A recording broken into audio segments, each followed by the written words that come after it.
We are live. Hello, everybody. Welcome to the New Year edition of Everyday Zen Livestream. Guess this is the first live stream of the year. How's everyone doing so far? It's January 9th. Wow. I'll be curious to hear how people are approaching the new year. But first, I want to see who's in the chat here. Let's see. Cesare. Cesare always chimes in like 40 minutes before the stream starts. And then something happens or is happening. So let's see. Hello, everyone. Staying for a while. Okay, then I go fast to bed. Quite stressed and tired lately. All right, Cesare, that makes sense. Who else is here? Roddy's here. Hey, Roddy, good to hear from you. Roddy says, hello, everyone. Michael's here. Michael says, hello, everyone. Hey, Michael, good to see you. Actually, we're supposed to meet, right? Very soon. Just want to keep an eye on my time. Right. So we got to meet less than an hour. So it says, all right, it seems like your video is intermittently freezing. You know, this very well could be.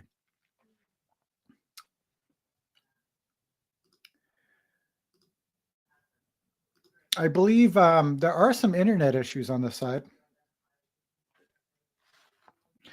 It's still interesting. I know I've said this before, but I live in the tech capital of the world. And we don't have access to fiber internet. Frozen, okay. Oh, boy.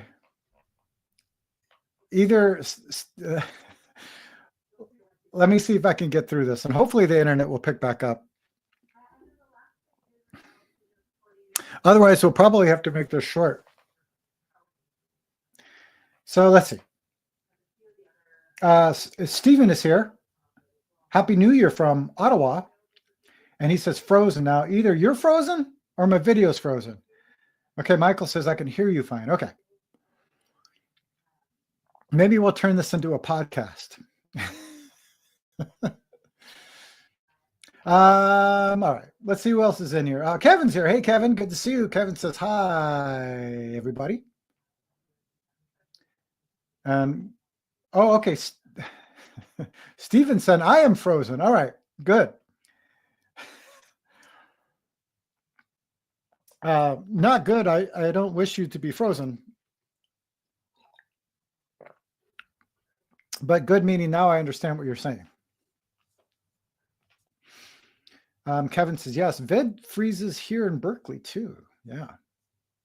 Michael says, yeah, I can hear you fine. All right, good. Well, welcome. I'm sorry about it's funny because my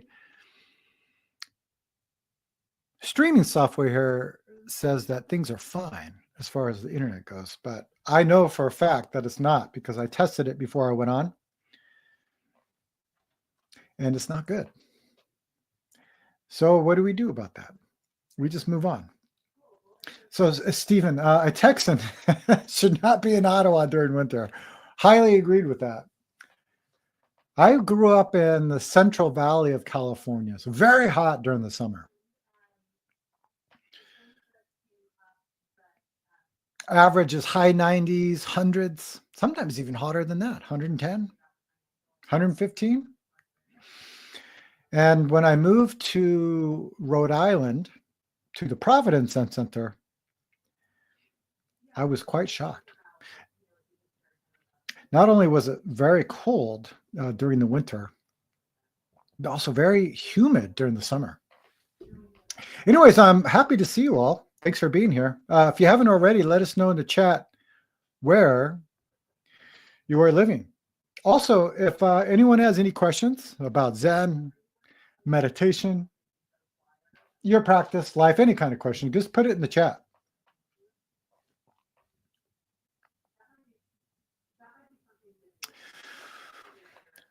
So, few people I know have talked about making New Year's resolutions.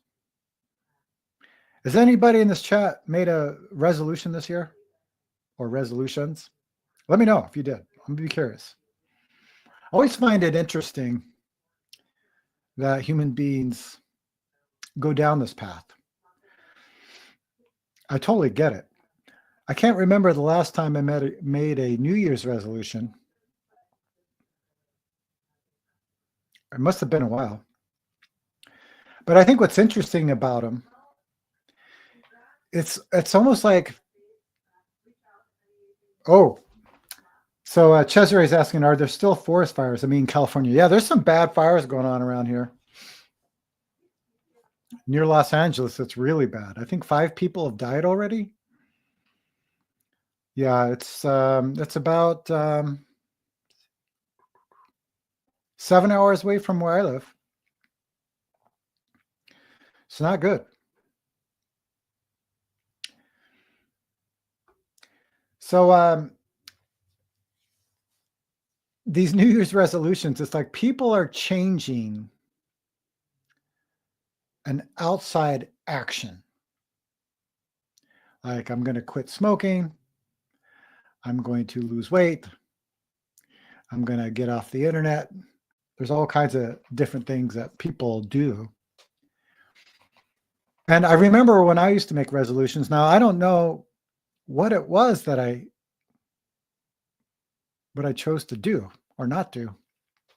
It's been a long time, but I do know that it didn't last very long. Hey, John's here. John's late. John says, hey, you guys. So a month in, you're doing fine, and all of a sudden, we just go back to our old ways. And I think the reason for this is we're not really addressing the root of the problem. So I knew someone who decided not to drink for the next 3 months. I guess they used to drink a lot. But my question would be, why are you drinking a lot? Why are we dealing with our stress through food or trying to avoid our life and what's really going on by distracting ourselves with the internet, Netflix? Believe it or not, even Zen meditation. I've said enough 3-month retreats to meet people who were going to these retreats to get the hell away from their life and thinking maybe when they got back, everything would be better. But the problem with that is, it's kind of like this book. The title of this book is called Wherever You Go, There You Are. So it's like anything. It's like taking medicine or medication to relieve a symptom. But even though you're relieving the symptom, you're never getting to the cause. What is causing these symptoms?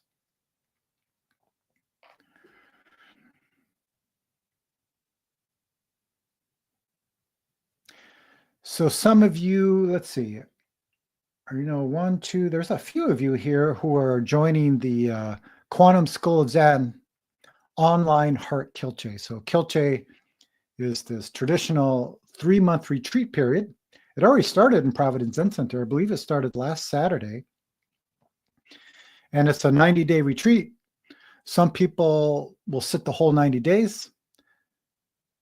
Most people will come in 1-week increments, maybe sit a week, 2 weeks, 3 weeks, onward.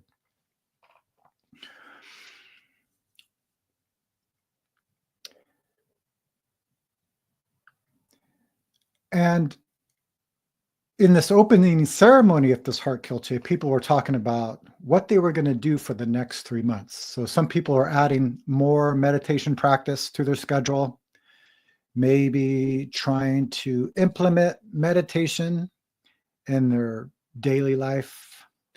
Some people were refraining from certain things. And I think that's all very good. But really, the whole point of that 3-month retreat is to investigate our life clearly. Investigating our life clearly means investigating the source of the suffering. So we all experience suffering, but we express it in different ways. So Michael says, I make resolutions on my birthday, January 7th. Happy birthday, Michael. I decided to take practice seriously this year. Last year, I fell off into world practice, and now I would like some more instruction. Good. That sounds very clear. I'll be interested. I guess we're going to be talking in about 48 minutes. Is that right?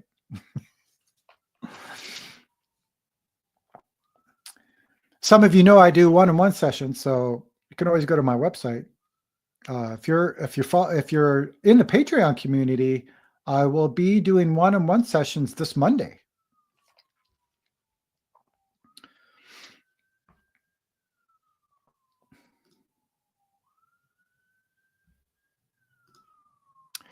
Monday at 10 a.m. Pacific time. What we're going to do is meet in a group, and if you want to talk about your practice, if you want to work on koans, any kind of whatever you want to do, you can do it. There's my Patreon page. Let's see who else is in here. We have, all right, so John's here. He's only 7 minutes late. John sometimes can show up a little bit later. Kevin, Cesare, yes, 180,000 people evacuated from home. So yeah, I heard about the 5 people being killed, but yeah, I didn't realize there was so many evacuations. That's a lot. I heard it's one of the worst in many years. Kwanzaa Bosa for those who live in this area. Cesare, hey John, no resolutions for me. It's real bad. So what's real bad? Hey, Philip is here. How are you doing? Hello, Sangha. Good to see you.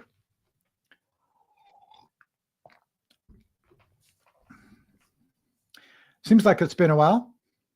Sabina, wow. I think, speaking of, it's been a while. Sabina, very good to see you. Hello, Jason. And John says, hello, Cesare. Again, if you're just joining us, this is the New Year edition of the Everyday Zen live stream. Somebody asked me about live streams. Hey, Jammin Jones is here. Hey, Jammin. Good to see you again. Jammin says, hi, everyone. By the way, I read all these chats, by the way, because some people may be tuning in on Facebook. And if they are, they cannot see any of the chat on YouTube. And if you're on YouTube, you're not going to see any of the chat on Facebook. So I read all the chat. That's why I do that. Also, just to make sure I don't forget anyone and just see what's going on. So anyways, if you're just joining us, let us know in the chat where you're living. And if you have any questions about meditation, Zen, practice, life, any kind of question, let us know in the chat. Cesare, wait, John is saying, Cesare, Los Angeles Basin is a desert. Yeah, that's true. It's been in a 1-year drought and they have record levels of wind. Yeah, it's pretty wild. Cesare, for me, it's far, far away country. Here, it's always mild weather. The fires are real bad. I got it now. I got you, Cesare.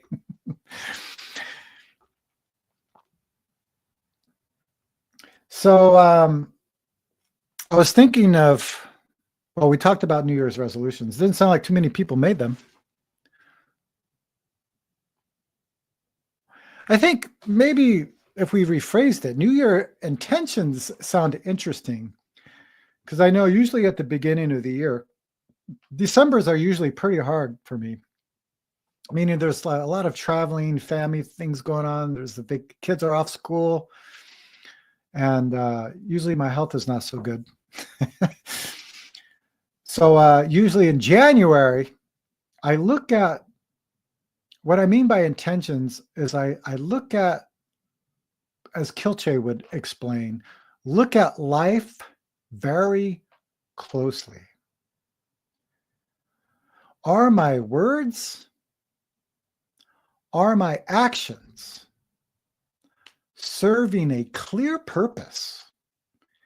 This is interesting. This is where kind of a New Year's intention can be very helpful, because throughout the year, I mean, so a lot of people start off in these 3 months. So those of you who are participating in Kilche or Heart Kilche or the 3-month retreat are making an effort with practice, right? Then those 3 months are over and we kind of fall back into our old habits, right? Because karma can be very strong. And in Buddhism, when we talk about karma, it just means mind habits. Our habits are very strong. So they start to take over and we lose attention to these habits, right? And so we just kind of operate on automatic pilot, like little robots. So taking the time, I would say, yeah, for the next 90 days, really look at your words coming out of this mouth and look at your actions. Are they serving a purpose? Because like I mentioned, usually it's just on automatic pilot and we don't notice them until some kind of result happens, some kind of experience, like we're upset or sad or in fear, whatever it is, doesn't matter what it is. Like, how did that happen? I just made a video, just finished editing it today. By the way, if you've been following my YouTube channel, you've probably noticed there hasn't been any new videos lately.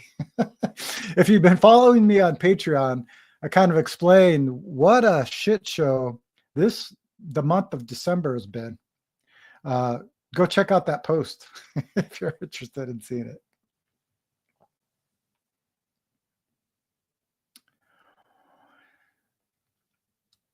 So last Sunday, the beginning of this Heart Kilche, I talked about something. So I mentioned this in tomorrow's video. So check it out. It's called, somebody asked me a question, how to develop wisdom. I think it's a very interesting question. And there's a lot of opinions and ideas about it. So check that out. It'll be released tomorrow at this time. So if you haven't already, subscribe to my YouTube channel. Check it out. So I talk about this in the video tomorrow, and I mentioned it in the beginning of the 3-month Heart Kilche. And it's about our attention. It's a really wonderful teaching, and it can really help our lives. So earlier I said, are your words and actions serving a purpose? But you actually have to see them first. So meditation, mindfulness, we're not trying to get some special experience or to get into some kind of realm. We're actually seeing everything clearly. We're seeing cause and effect as it arises and as it disappears. So this teaching about attention is pay attention to your thoughts, because these thoughts become your words. Pay attention to your words, because these words become actions. Pay attention to these actions, because these actions can become habits. Pay attention to your habits, because they become your character.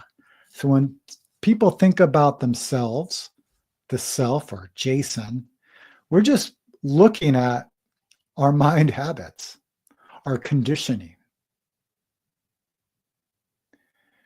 So pay attention to that, because this becomes your destiny or fate. So in Buddhism, we call it karma. Everything has some cause, and there's some conditions that lead to a result. Usually we don't see those conditions. We don't see the cause because we're in a dream. So we experience the result and we're left confused. So any kind of meditation practice means pay attention to the thoughts, the words, the actions, the habits, the character, and the fate, the result. Pay attention to all of it. It's all teaching us the way. Zen practice would probably take it a step further. What is this place before thoughts even appear? What is that place? Mr. Jet Mingo, hi, all happy new year. Sometimes I wonder how to discern intuition from thoughts. Yep. As sometimes my intuition manifests as a strong inner voice, but it speaks in language. So how do I know? Yeah. I made a video about this. Check this out on my YouTube channel. It's about intuition. So if you put in Jason Quinn Zen and put in intuition, you'll probably see this video pop up, because it's really an experience that all of us have. Is we don't know the difference between intuition and our thinking. Now, it's really hard to talk about intuition because it's not a thing. This is really important. Just like our true self is not a thing. I believe it was Hui Neng who asked the student, what is it that you brought here? And the student said, if you call it a thing, you've already mistaken. So this is really important. So we tried the best we can and use words to describe intuition because it's an experience before thinking. It's a strong sense, and everybody has had that. I have this sometimes with my kids. Their mouth is saying something, but I sense there's something else going on. Right? Sometimes you sense that there's something that's not safe around you. It's not something that you're thinking about. It's just something you know. And everybody has this capability of clear intuition. You know, if you asked Zen Master Sung Song, what is intuition? And he would say that inside and outside become one. And again, using words is probably the best way of talking about it. So if we perceive the connection between ourself and this world, inside, outside, I, you, us, them, perceive that connection, then intuition already appears. And sometimes I remember this a lot, like I think I'm responding with intuition, but it's just my idea. But you learn from that experience, because later I would say, oh shit, that was just some crazy idea I had in my mind. But once we taste, I don't even know how to explain this, to experience intuition, the more we realize it, the more we start to trust it. And then you know when thinking appears, it's just thinking. Is it something I can use in this moment or not? Are my words something I can use in this moment or not? Is this action going to be useful or helpful or not? So it's a deep sense before thinking appears. This is why we practice meditation. It's a tool to help us realize it. But you can realize it in any moment. Okay?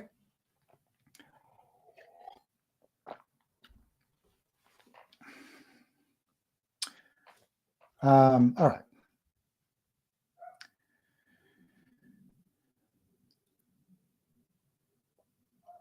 All right, there's a lot going on. Mr. Jet Mango, I'm going to try to catch up with your chat here. I just want to see, Philip, many teachers tell stories of their most important watershed moments, or moments when they woke up to reality and we're never the same again. Do you have such a moment, and will you share them with us? Yes. And I think this is important because many people make experiences special, or they make them important. So here's a wonderful example. I have this in a video. I think it's an old video, so you might have heard this. Maybe you haven't. I did a 90-day solo retreat in northern Maine. First time being by myself for such a long period of time. The cabin was off grid, so I used candles for light, wood stove for cooking and heat. My teacher gave me a schedule, which I promised to follow, even though I don't like the schedule he gave me. And he only gave me 2 pieces of advice. First, don't be a hero. That means don't try to samurai and bullshit yourself. If something's wrong, or if you're in a dangerous situation, get help. And the second thing he said, let the schedule be your teacher. Like, okay, no idea what he means here, so I'm just going to take this. So the first month of the retreat was horrible. I mean, first I'm adapting to the schedule, and I was eating the same food for 90 days, lunch and dinner, exactly the same. A lot of pain in my body because I haven't practiced that much intensely, I guess, by myself anyways. So at nighttime, for the first month, I would sit. So I'd light the candles so I could see the floor. And every night, I felt like there was a demon behind me, or that's at least what I called it, like something behind me that wasn't quite right. So I kept looking. God, what is that? Okay. Jesus Christ. I almost felt like sometimes I could feel like something touching my shoulder. Nothing's there. So I promised, all right, I'm going to follow the schedule. Even though I did not like this experience, it was horrible. 3 weeks later, so every night, by the way, the demon appeared. 3 weeks later, gone, and I don't know why. Just gone. Then in the second month of retreat, there was a different kind of experience. This is experience that sometimes we read in the books where time and space disappear, just pure bliss. I can't even explain it. All I remember is kind of like snapping out of it. And I looked at the time. It's like, oh my God, I was supposed to do walking meditation an hour ago. Because I was doing, at this point, 25 minutes of sitting, 10 minutes of walking meditation, 25 minutes of sitting, 10 minutes of walking. Then I was thinking, this is it. This is what everyone's talking about. But there was a problem. Where is it now? So I was like, how do I recreate this? How do I go back and do that experience? So I couldn't figure it out. Was I sitting a certain way? Was I doing a mantra at a certain speed? Was I breathing a certain way? And then I realized that that was the new demon.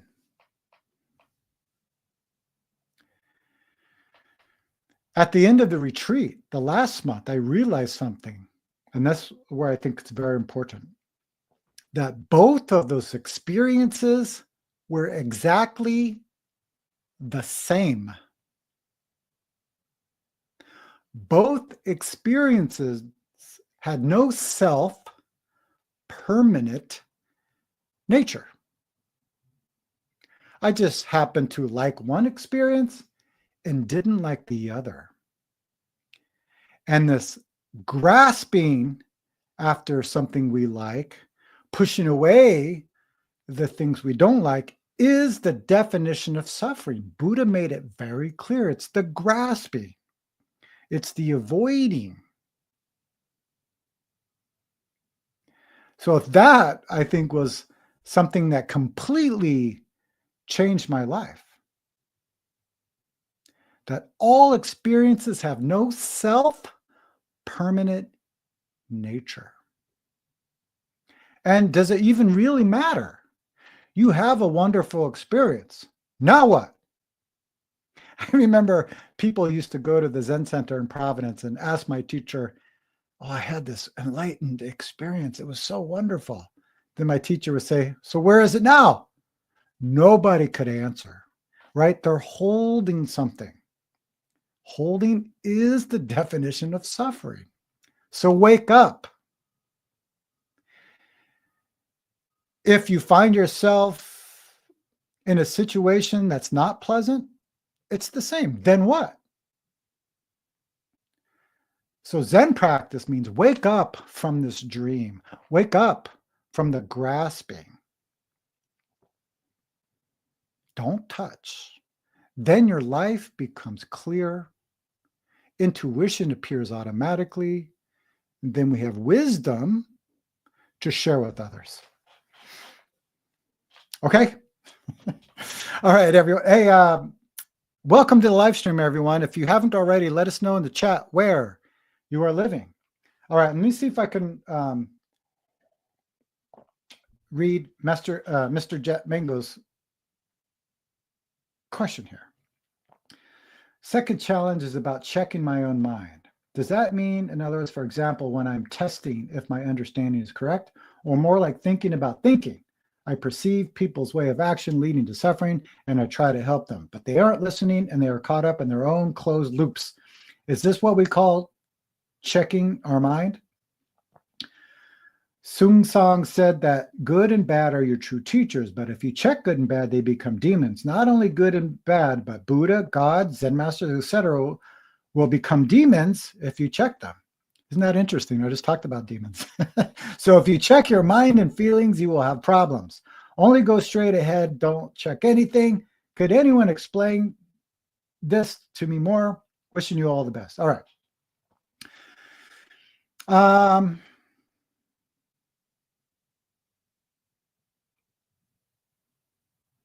Yeah, I think you're right about this. So checking usually has to do with I. Checking lives in the world of opposites thinking. Good, bad, right, wrong, like, dislike. So in fact, since you mentioned Zen Master Sung Song, he would often say, don't make anything in your mind. So what that means is, usually we make something. What that means is right now there's a lot of cars driving by outside of this wall here. That's the truth. And so maybe a thought appears. All those cars are driving by. That's the truth. That's very noisy, right? That's making something. Who made that sound noisy? Who made the car sound noisy? That's called making something. So he said, if you make something, don't check. Checking means, I can't believe I'm making something. God, I'm so stupid. I've been practicing for 27 years and I'm still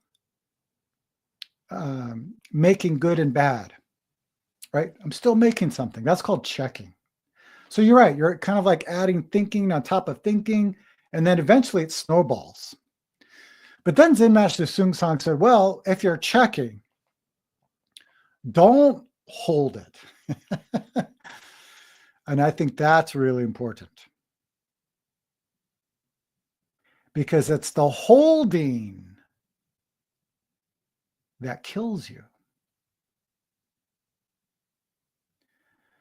So what we do in our lives is exactly what we do during sitting meditation. So maybe I'm sitting, breathing in, breathing out, looking at the floor. Maybe I'm counting my breath, doing some kind of mantra or phrase, any kind of practice. I hear the cars. That's the truth. The cars are very noisy. That's also the truth. God damn it, man. It's so loud. I hate this. Oh, what am I doing? I'm supposed to be sitting meditation. God, can I ever get this right? Maybe I'm doing something. That's checking. But checking's also the truth. So what do we teach in meditation? Notice it. It's not good and it's not bad. Notice your checking mind. Then notice your breath. Then notice the floor. Then notice your practice, your mantra or phrase, whatever you do during sitting. Does that make sense? That means we're not holding anymore. You can't stop your thinking. Maybe for a little while you can, but it's kind of like suppressing it. You can push it away for a while and then it's going to come back stronger. Don't touch any of it. Direct your focus into what you're doing now. If you're making, if you're checking, even if you see yourself holding, remember your job right now. What is my job right now in this moment? Oh, I'm sitting in this office on a chair talking to all of you. Boom. That's all. That is our practice in every moment. And the only time you're going to be able to do it is right now. You're not going to do it 5 minutes ago. You're not going to do it 5 minutes from now. Okay. All right.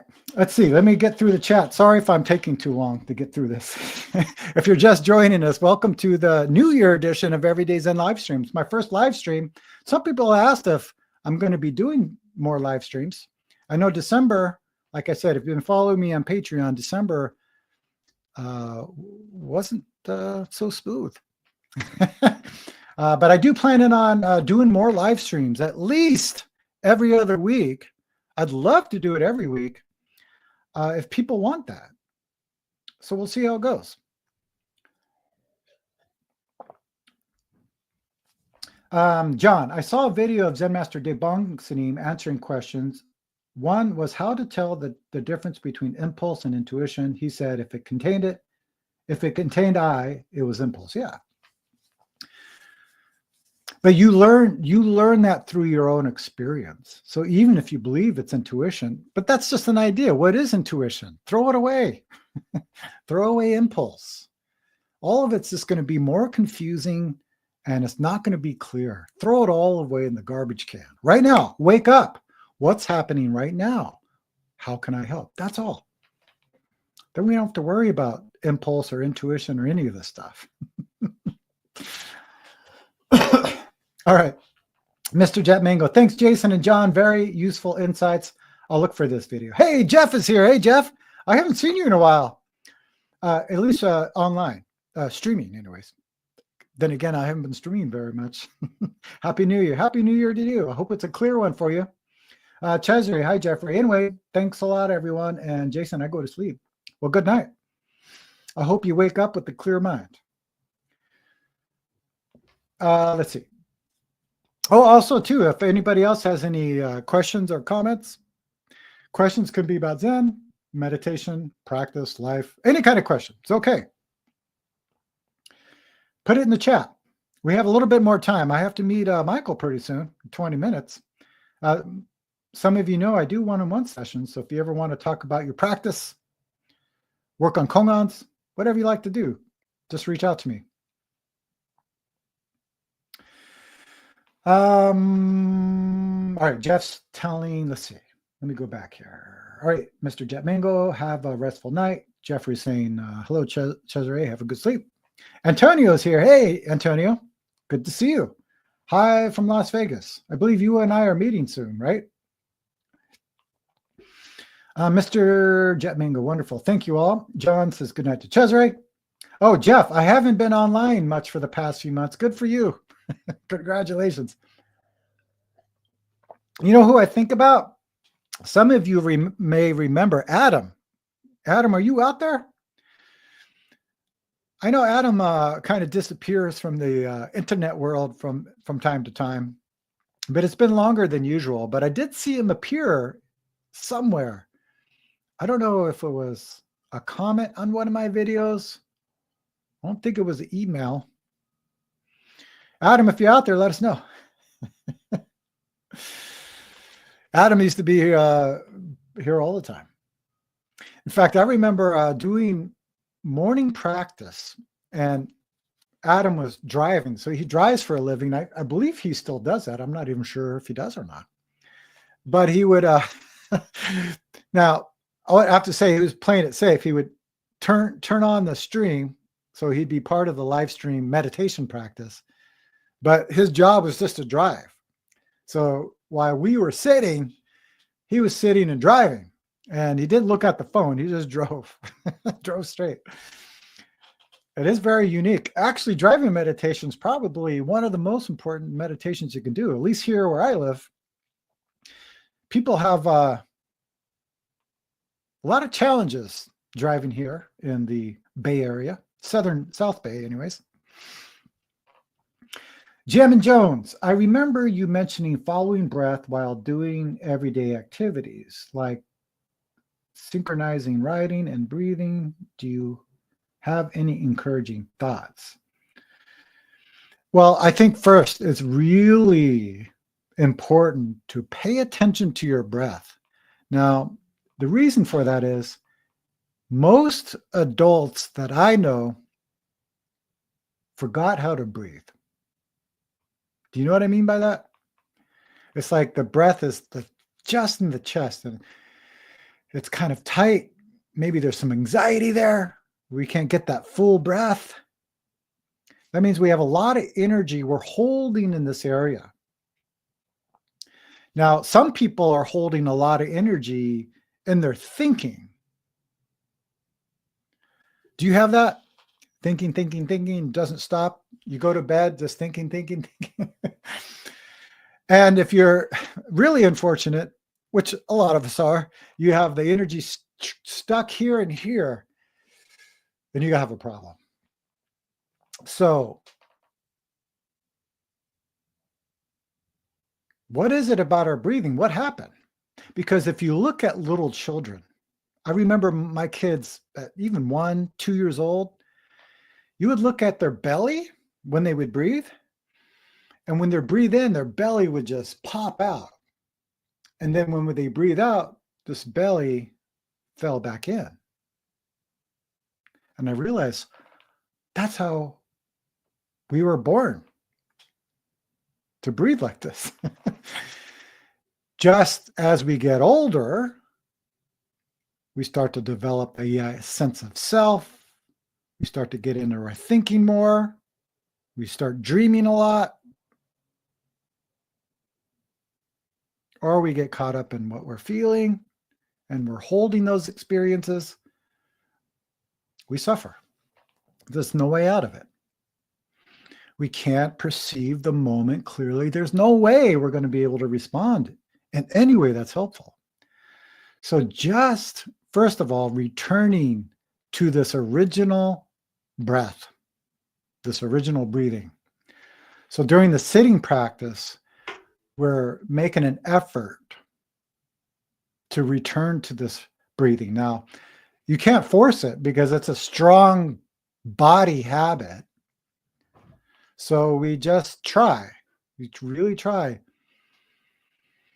Breathing in, really letting this belly pop out. I know here in the West, people are trying to suck in their belly, trying to look good. But really let it pop out. And then when you breathe out, you want to breathe out twice as long as the in-breath. And this energy naturally comes down. So your thinking starts to clear up. Your emotions start to clear up. And then we can use these things in a way that's helpful. So when you practice that during the sitting meditation, when you get up, while you're eating breakfast, pay attention to your breath. While you're driving, pay attention to your breath. Especially when you're in a difficult situation. Someone mentioned Zen Master Daebong. I remember he used to say when he gets very upset at somebody, he takes a pause and he takes a deep breath, and the energy becomes grounded. So, and then eventually you're naturally breathing as you were when you were born, this natural breathing. So yeah, it's a powerful practice to connect with. And I know when I spoke to Meiro Moroshi, they connected the breath to counting. So we also do that during sitting. You can connect your breath to counting, or you can connect it to a mantra or phrase. So what he recommended, you breathe in, breathe out twice as long. 1. Breathe in. Lower belly expands. Breathing out. 2. Right? All your energy is directed to this practice. You should try that. It's very difficult even to count to 10. In our school, we teach this phrase, clear mind, clear mind, clear mind. Breathing out, don't know. So first, clear mind just points to how we practice. So we practice like our mind is like a mirror. We're just reflecting the moment as it is. Wall is white, smell of the incense, my wife talking in the next room. Right, just reflecting the truth, not adding anything to it. So we're not making anything. We're not checking it, judging it, anything. We're just noticing it. She's louder than me, I think, right now. Is that good or bad? Don't know points to the direction of our practice. What are you? We create the strong sense of self. We create this I. What is this I? What is it honestly? So if we investigate that, we don't know. Don't know is the mind that's completely open, curious, alive, and alert in the moment. So to connect that phrase to the breath, we breathe in, clear mind, clear mind, clear mind. It's about 3 seconds. And breathe out very long. Don't know. Clear mind, clear mind, clear mind. Breathing out twice as long. Don't know. So this practice you could do during sitting, while you're driving, while you're eating, definitely not when you're talking to somebody, but this is something you can practice all the time. Okay. I hope that's helpful. I got about 10 minutes and I have to go because Michael and I got to meet, and I'm meeting someone else too for Heart Kilche. Let's see, Antonio. Yes, we are. And I'm looking forward to it. Yeah. I'm looking forward to, talking to you. Hey, Sally's here. Hey, Sally. Sally says, hi, Jason and everyone here. Happy New Year. Sally from London. Good to see you here. So is there any last questions or comments before we go? I think I shared what I wanted to share today. Is there any events happening? You can always go to my website, jasonquinnzen.com. And at the bottom of the homepage, I have a list of events like this one. I do some online practice that you can join. I do one-on-one sessions for Empty Gate Zen Center. I do the Patreon meetings. There's a lot going on.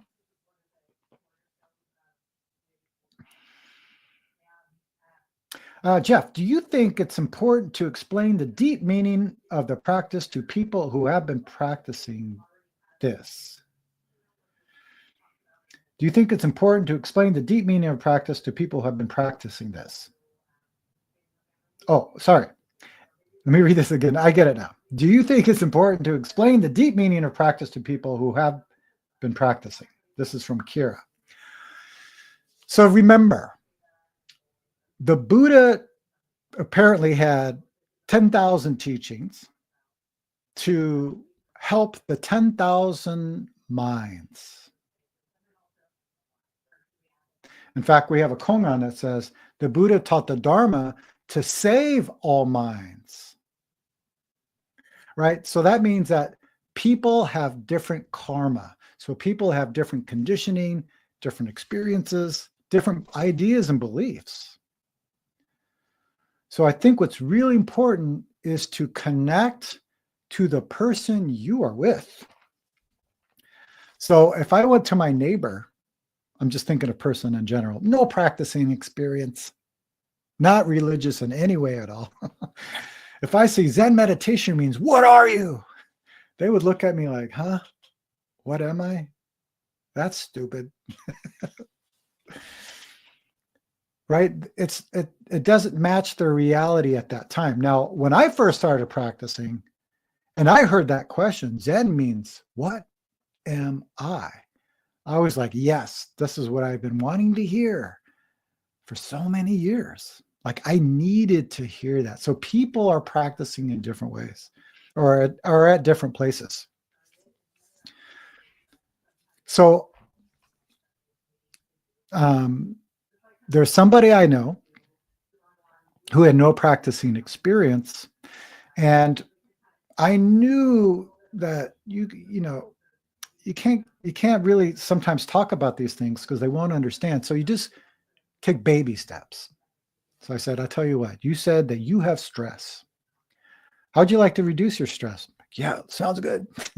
So, all right, try this breathing exercises. I didn't even call it meditation. So breathe in, breathe out twice as long. I can't remember what I had them do, but it was a simple breathing exercise that helped calm them. Right? Again, I mentioned this earlier. It's like you have some kind of condition and you take medication. Sometimes first, you have to take the medication to be relieved from the symptoms so you can function. Then it's important to see, why is this condition appearing in the first place? That's where we get deeper. So with this person, they came back to me, I believe it was like 3 weeks later, and they said, I've been doing this breathing exercise and wow, I feel better, like don't have any stress or as much. And then I dig in a little bit deeper. Where does the stress come from? Oh, yeah, well, I was worrying about this and thinking about that. That's interesting. So you start talking about thinking. How our thinking can cause stress. Our thinking can make us feel good, can make us feel bad, depending on what we're thinking. And then you can dig a little deeper. You can talk about the human condition.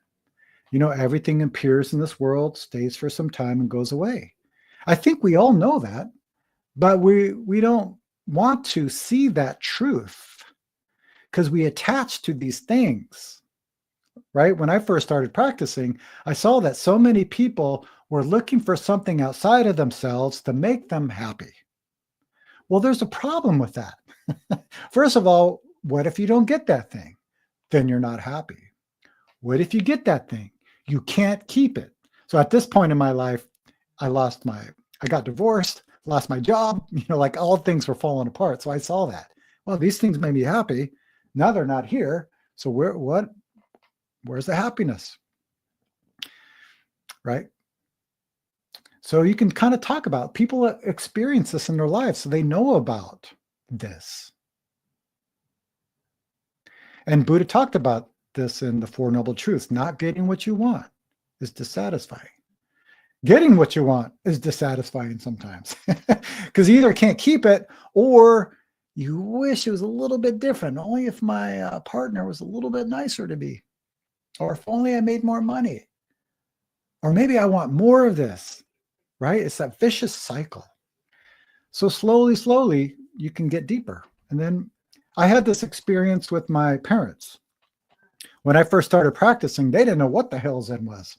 And also, I decided to be a monk. They even more confused about that. So I never really talked about it, to be honest. I didn't talk about meditation at all. Never talked about Zen. Because I remember a teaching from Zen Master Sung Song. If you want to help someone, first, you can give them things 2, you can encourage them. 3, you can talk about the Dharma, the practice. But most people won't listen. So the 4th thing, which is the best, is together action.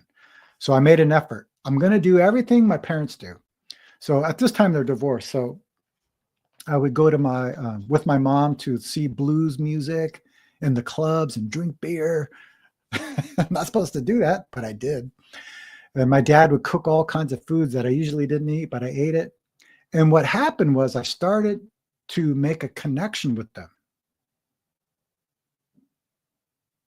Right? If you start talking about, oh, you should do this, and practice means this, and meditation is a special thing, they're going to be disconnected. But together action makes this connection. So some years go by, and then, slowly they would ask me, what's meditation? Oh, breathing in, breathing out, paying attention to your thoughts and feelings, not getting trapped by your thoughts and feelings, things like this, something that everybody understands. Then later, I remember several years later, my mom told me, I don't know. She was raised Catholic, went to a Catholic high school. She's like, Jason, it doesn't make any sense. I love you and your brother. I would never do anything to harm you. So if human beings are God's children, why would he send them to hell? Big questions start to appear in her mind. And maybe they've been there for many years, but she was able to talk about it. And then I can go deeper. So it's kind of like that. You really have to sense where somebody is. This is where intuition's important. And then you just do your best to talk about it. When I first started talking about Zen, when I first started practicing, everyone thought I was crazy. It's like, what's meditation? I said, sky is blue, trees green. They would look at me like, huh? If you've been practicing, you understand, right? But for someone in this kind of maybe has no experience with meditation, they don't know what the hell you're talking about. So you got to meet people where they're at. How do you do that? Your mind, their mind connect. You trust the experience, and then the action will appear by itself. Okay? All right. I have to get off, everybody. I'm so glad you are all here. Very good turnout today. Very happy to see everybody, to hear your comments and questions. I'm hoping to do this probably in the next couple of weeks. Definitely we'll do another one this month. Jeff says, thank you. I understand now. Thank you for explaining. No problem. Anytime. Very happy to be here. Jevin, thank you for the encouragement, Jason. Happy New Year. Yeah, thank you. I've been telling people, you probably know this if you've been following me around, is I hope you all have a clear New Year. It may be happy, it may not be happy, but if it's clear, then you're completely free. All right, everyone. Take care.